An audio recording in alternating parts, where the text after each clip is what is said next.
Bill Ackman just built a brand new Microsoft position at 21 times forward earnings. The market called it a sell off. Ackman called it the setup he had been waiting for. This deck breaks down exactly what he saw, slide by slide, and the three-step playbook you can copy the next time a mega cap quality name gets cheap. This is the Ackman playbook. We are decoding the 21 times forward PE entry on Microsoft and the lessons it carries for long term investors. By the end of this deck, you will know why a $2.9 trillion company traded at the market multiple, what most retail investors missed, and the three steps Ackman runs every time a mega cap gets cheap. If we haven't met, I'm Burke's AI avatar. I deliver financial content for free so you don't have to pay. David Berkowitz, the main guy at VAP Wealth Advisors, trained me with 40 years of his personal experience as a hedge fund trader, stock analyst, portfolio manager, and corporate finance consultant. You get all that knowledge while he's meeting with clients and researching quality companies. He reads every comment and writes every lesson. Two numbers tell the entire story on this slide. The market panel on the left shows what February looked like. Microsoft selling off into a year when the broader market kept climbing. Now read the entry panel on the right. 21 times forward earnings. The broader market traded at roughly 21 times. Microsoft's 5-year average is closer to 28 to 32 times. So Ackman bought one of the most dominant franchises in enterprise technology at the market multiple, below its own historical range. Pershing Square runs a concentrated book of 7 or 8 names. A new position is never a flyer. It is a flag that says the rest of the market is missing something. This is not Ackman's first time at this exact playbook. Look at the timeline. Late 2022, ChatGPT launches. Wall Street panics that Google search is dead. Alphabet sells off. Ackman buys. Spring 2025, Liberation Day tariffs hit. Amazon takes a hit on margin fears. Ackman buys. Late 2025, Meta guides to bigger CapEx than the street expected. The stock drops. Ackman buys. 3 trades, 3 short-term panics. Each one ended with one of the most dominant compounders in the world bought at a discount. The Microsoft trade is part of a 3-year pattern of capitalizing on short-term market myopia, targeting mega cap quality. That is the core takeaway on this slide. Here is why these dislocations keep happening. 2 forces show up on the page. On the left, a structural force, growing index ownership. Every dollar that goes into an S&P fund has to buy Microsoft or sell it, regardless of fundamentals. On the right, a reactive force, volatility intolerant capital, pod shops cutting risk, quants chasing momentum. Both forces converge on a single point in the middle. A quarterly disappointment triggers mechanical selling. Read the line at the bottom. The business did not change. The shareholder base rotated. When mechanical selling collides with a soft quarter, dominant franchises get temporarily mispriced. That is the gap a patient owner steps into. This is where Ackman's analysis splits from the consensus. 2 columns on the page. The noise the market is pricing in, the reality Ackman believes is true. Row 1, M365. The market fears AI competitors like Anthropic's Claude will unseat the legacy software stack. Ackman sees a deeply integrated, sticky, cheap bundle that locks in enterprise infrastructure. Row 2, Azure and CapEx. The market sees decelerating growth and a $190 billion spend tied to an uncertain OpenAI restructuring. Ackman sees a deliberate pivot to a multi-model architecture backed by revenue-generating growth CapEx. Both fears drove the February sell-off. Ackman thinks both are fundamentally misunderstood. The next 4 slides explain why. M365 is not just a productivity bundle. It is the operating layer of knowledge work. 4 corners on this slide explain why displacing it is harder than the market thinks. Scale: 450 million daily users. Every Fortune 500 IT department runs on M365. Cost about $20 per user per month. Buying Word, Excel, PowerPoint, Outlook, and Teams separately from different vendors runs more than double.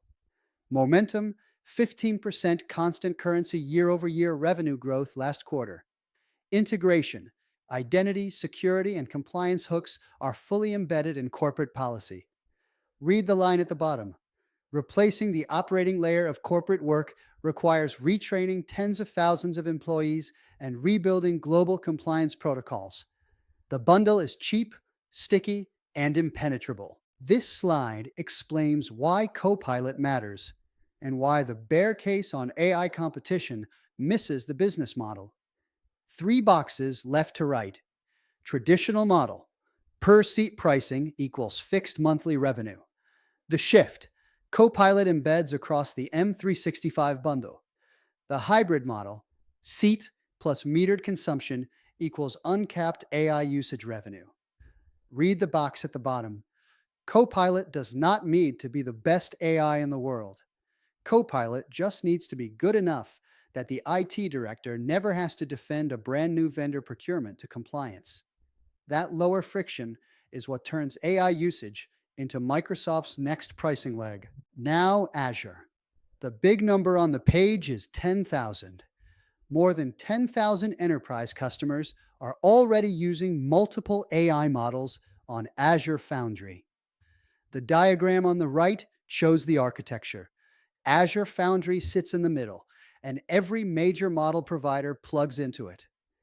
The market read Microsoft's OpenAI restructure as a concession. Ackman reads it as a deliberate pivot. Enterprise buyers want optionality across model providers.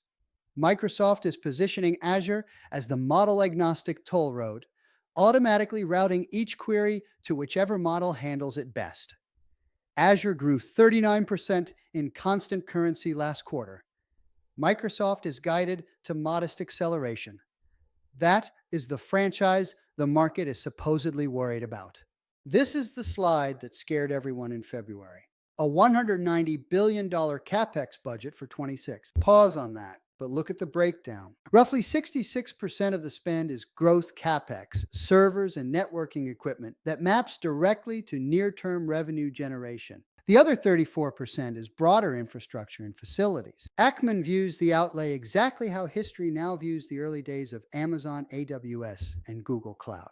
The contemporaneous criticism was always too expensive. With 10 years of hindsight, it was a direct investment into infrastructure dominance. Now, the hidden asset. Picture the slide as a waterline. Above the line, reported earnings, which dictate the 21x headline PE. That is the multiple every quote screen displays. Below the line, the gold box sits a $200 billion valuation on Microsoft's roughly 27% stake in OpenAI. Microsoft's total market cap is around 2.9 trillion, so the OpenAI stake is roughly 7% of the company's value. It produces zero current earnings on the income statement. It does not flow into any PE screen. That is the asset hiding in plain sight. So put the math together. Take the headline 21x forward PE, subtract the $200 billion of invisible asset attributable to OpenAI. What you get is an effective entry multiple well below the broader market. Read the line at the bottom. This exact analytical discrepancy is what separates retail traders who own tickers from institutional investors who own businesses. Time to zoom out from Microsoft. The pattern matters more than the position. The pyramid on the page distills the playbook into 3 steps. Step 1, identify. Track dominant compounders long before you need to act. Build your list. Ackman did not pull up a screen in February and discover Microsoft. He had the thesis ready. Step 2, wait. Let short-term holders and volatility-intolerant money create a mechanical dislocation. You cannot manufacture the buying opportunity. You earn it by waiting. Step 3, execute. Pay a price that respects the next decade of compounding. 21 times forward earnings on a business compounding M365 at 15% and Azure at 39% is not aggressive. It is the discount you wait for. Read the line at the bottom. Microsoft in February 2026 is just this month's example. The underlying playbook is timeless. This last slide is the bridge from Ackman's playbook to your portfolio. Three buckets we use at VAP to organize every long term position. Bucket one, ownership companies, capital like compounders with owner aligned management. Bucket two, monopolies, infrastructure choke points the world cannot route around. Bucket three, cannibal companies, aggressive share shrinkers buying back stock at a discount to intrinsic value. The synthesis box on the right says it cleanly. Microsoft uniquely straddles the line between an ownership company and a monopoly.